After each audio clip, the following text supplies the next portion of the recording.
नमस्कार, good morning students. आज हम अकाउंटेंसी में कंसेप्ट ऑफ पार्टनर्स जो आधारभूत सिद्धांत है साझेदार के, उस चैप्टर का जो एक मुख्य टॉपिक है आहरण पर ब्याज की गणना, calculation of interest on drawing, कि किस प्रकार से किया जाता है, कौन से नियम यहाँ पे फॉलो करने हैं, इसको जानेंगे। तो नियम नंबर 1, फर्स्ट, बहुत ध्यान से सुनेंगे। पहला नियम,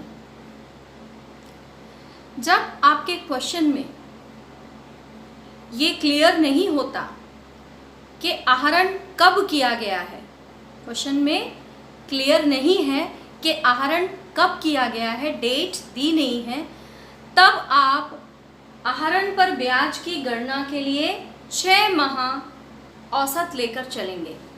When the date is not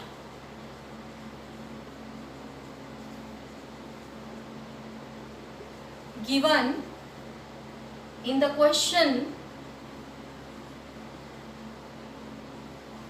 यहाँ पे when the date means date of drawing is not given in the question, then calculate interest on an average of 6 months। यानी जब प्रश्न में आहरण की तिथि नहीं दी गई है तो आप आहरण पर ब्याज 6 माह के आधार पर करेंगे। दूसरा जो केस है, जब साझेदार द्वारा आहरण किया गया है और ये कब किया गया है ये दिया हुआ है, डेट दिया हुआ है क्वेश्चन में। दूसरा, पहला तो था कि जब डेट नहीं दी, अब यहाँ पे डेट दी है कि इन्होंने समय दिया है कि कब किया है आहरण, यानी कि when the date is given, कि आहरण कब किया गया है। अब इसमें भी आपके 3 केस हैं। पहला, जब साझेदार प्रति माह के प्रारंभ में एक निश्चित राशि का आहरण करते हैं। जब साझेदार प्रति माह के आरंभ में एक निश्चित राशि का आहरण करते हैं। When the partner withdrew fixed amount in the beginning of every month। तो सबसे पहले आपको ये देखना है कि जो व्यवसाय चल रहा है उसमें लेखांकन अवधि 1 वर्ष है, 6 वर्ष है, 1 वर्ष है, 6 माह है या तिमाही है, 3 माह है, ये आपको चेक करना है। नॉर्मली वो 1 माह होता है, कैलेंडर वर्ष होता है या वित्तीय वर्ष होता है। तो अगर 1 साल है, कैलेंडर वर्ष शुरू होता है 1 जनवरी से, ख़त्म होता है 31 दिसंबर, और वित्तीय वर्ष शुरू होता है 1 अप्रैल और ख़त्म होता है 31 मार्च। तो अगर 1 वर्ष उनकी लेखांकन अवधि है और वो प्रति माह के प्रारंभ में एक निश्चित राशि आहरित कर रहे हैं, तो ये देखेंगे कि जब पहली बार आहरण हुआ उसके बाद कितने माह शेष बचे। तो पहली माह अगर आहरण करेगा तो टोटल देखिए,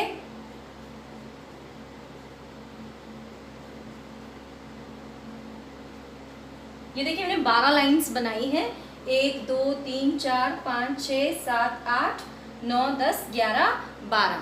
अगर वो पहली बार एक राशि का आहरण किया, इस जगह पे वो ड्राइंग्स किया, तो अब इसके बाद, और वो भी कौन सी तारीख को किया, बिगनिंग मतलब पहली तारीख को, यानी कि 1 जनवरी हम मान के चलते हैं। तो अगर वो 1 जनवरी को आहरण करेगा तो कितने माह बचेंगे, आप गिनती लगाइए, पीछे के तो पूरे बचेंगे, यहाँ से लेके यहाँ तक पूरे 11, लेकिन यहाँ 1 जनवरी को आहरण किया तो यानी कि जनवरी भी बचेगा। तो कुल माह जब पहली बार आहरण किया तो थे 12, इसके बाद जब उसने आखिरी बार यहाँ पे आहरण किया तो कितने माह बचे? चूंकि पहली तारीख में आहरण किया तो कितने माह बचेंगे? 1 माह। तो पहली बार आहरण करने पर जो बचे हुए माह है उसको लिखेंगे। आखिरी बार जब आहरण किया उसके बाद कितने माह बचे हम उसको लिखेंगे।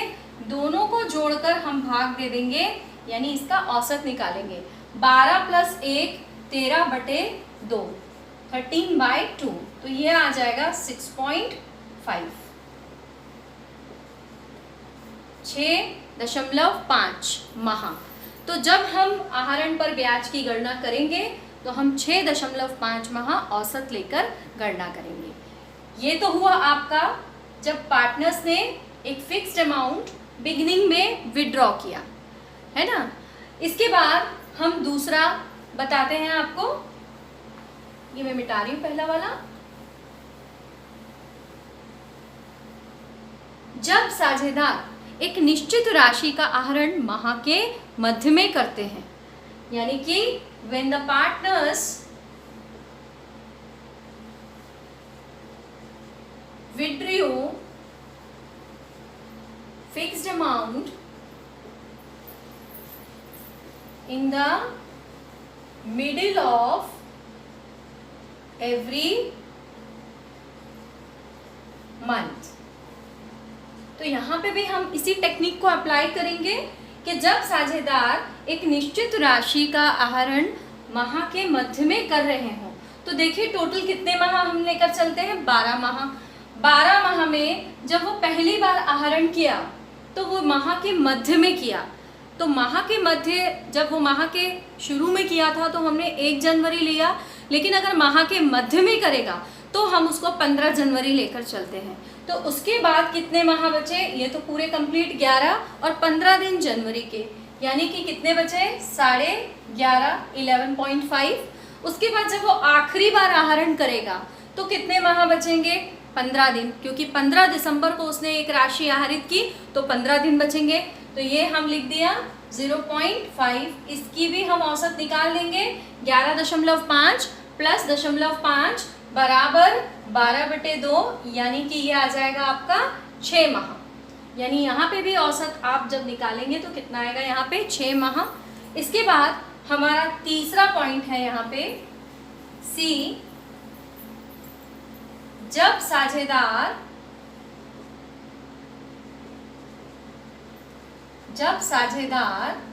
एक निश्चित राशि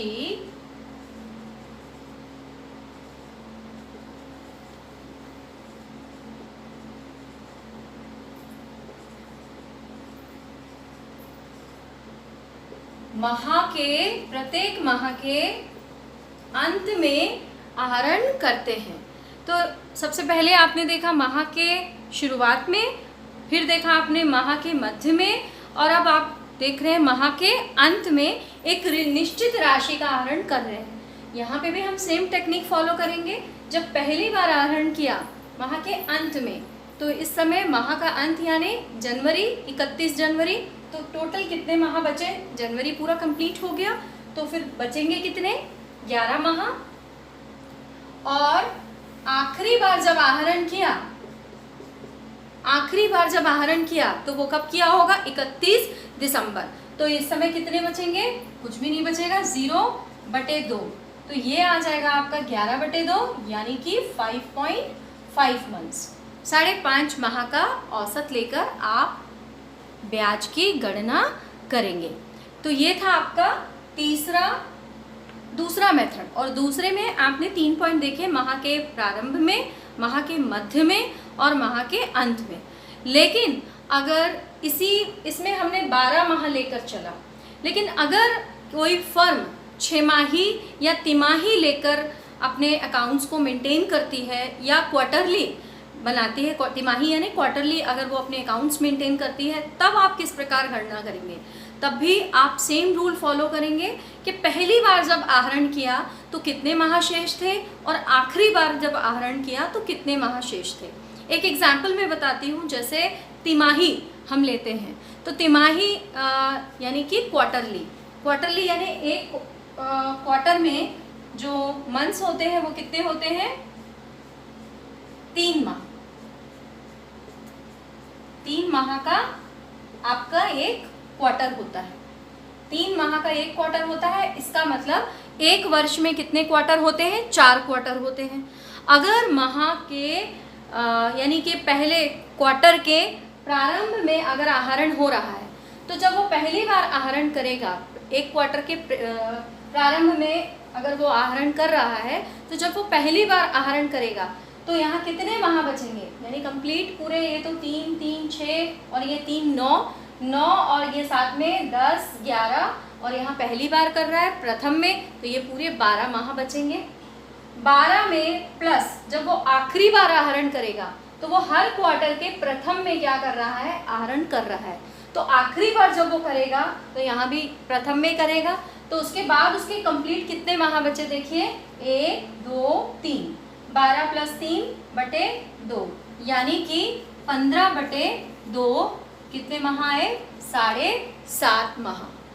तो आपको यही रूल अप्लाई करना है। क्वेश्चन में अगर तिमाही दिया है तो एक साल में आपको मालूम होना चाहिए तिमाही यानी 3 का आप सेट बना लेंगे, और एक वर्ष में 4 क्वार्टर्स यानी तिमाही 4 बार वो होगा।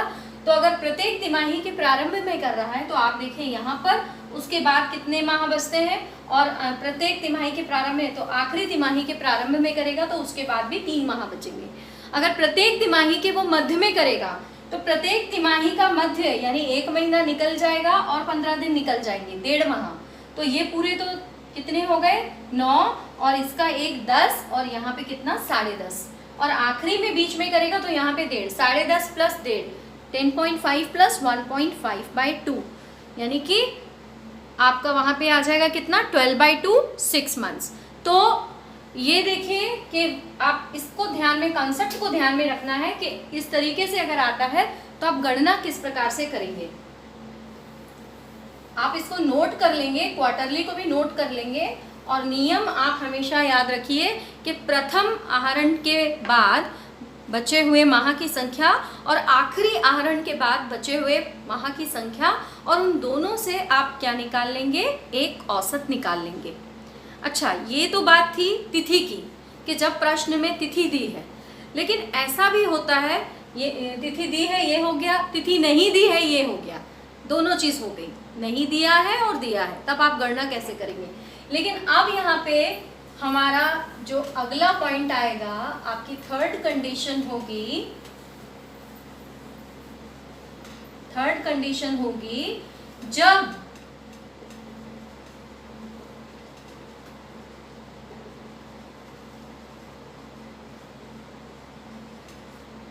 जब साझेदार एक अनइवन राशि अनइवन डेट्स पर निकालेंगे।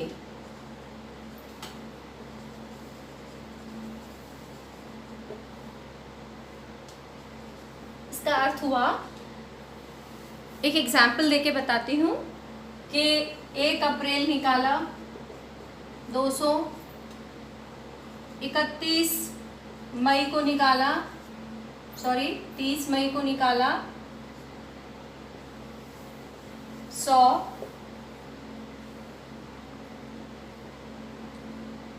30 जून को निकाला 200, 31 जुलाई को निकाला 200, यहाँ पे 31 मई आएगा। 1 अप्रैल को निकाला 200, 31 मई को निकाला 100, 30 जून को निकाला 200, 31 जुलाई को निकाला 200। यहाँ पे हम 1 अगस्त ले लेते हैं, चलिए बदल लेते हैं क्योंकि 2 जगह हमने 1 लिया यहाँ पे। तो आप देखिए कि अलग अलग तिथि में उसने अलग अलग राशि का आहरण किया, तो ये जो स्थिति होगी इसमें हम क्या करेंगे?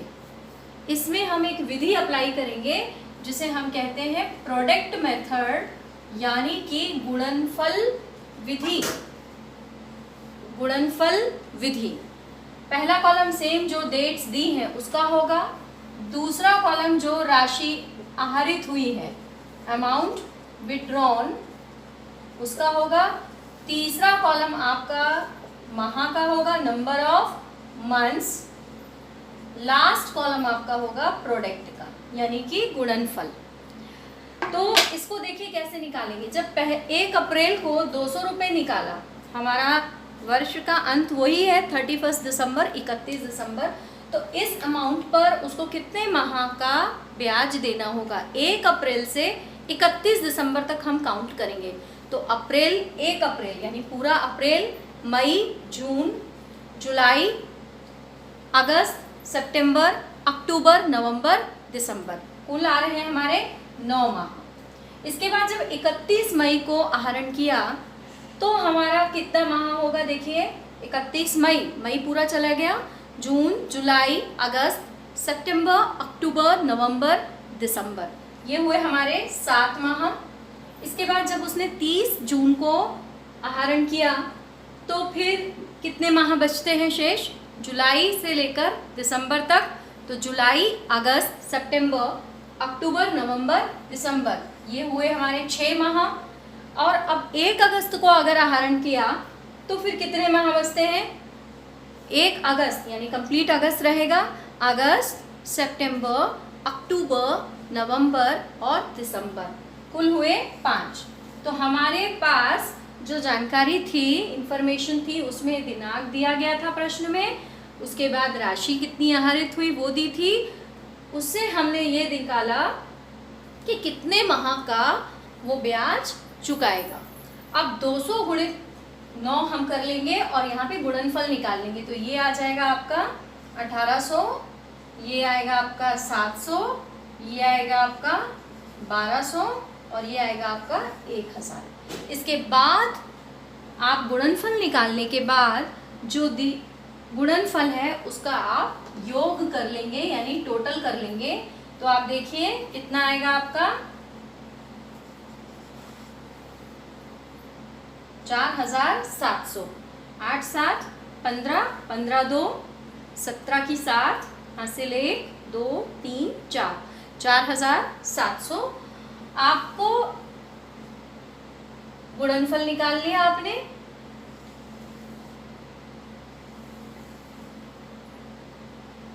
टोटल। अब आप यहाँ पे आहरण पर ब्याज निकालेंगे, यानी कि इंटरेस्ट ऑन ड्रॉइंग्स। कैसे निकालेंगे इंटरेस्ट ऑन ड्रॉइंग्स? जो आपने गुणनफल निकाला है वो है आपका 4700। इस पर दी गई दर, अभी तो हमने एक काल्पनिक प्रश्न लिया है तो हम मान लेते हैं कि दर 10% है, तो हम यहाँ पे 10% ले रहे हैं, 10/100। और इस समय चूंकि हमने प्रत्येक राशि से उसके ऊपर कितने माह का ब्याज लगाया जा रहा है उसको गुणा करके निकाल लिया है, तो यहाँ पे इस मेथड में जब भी आप यूज़ करेंगे तो औसत 1 माह का यहाँ पे आप निकालेंगे, बिकॉज आपने पूरा अमाउंट गुणा करके यहाँ पे गुणनफल में लिखा हुआ है। तो यहाँ पे आप औसत 1/12, ये नियम है। तो अब आप इसको सॉल्व कर लेंगे। ये पॉइंट्स में आएगा आंसर।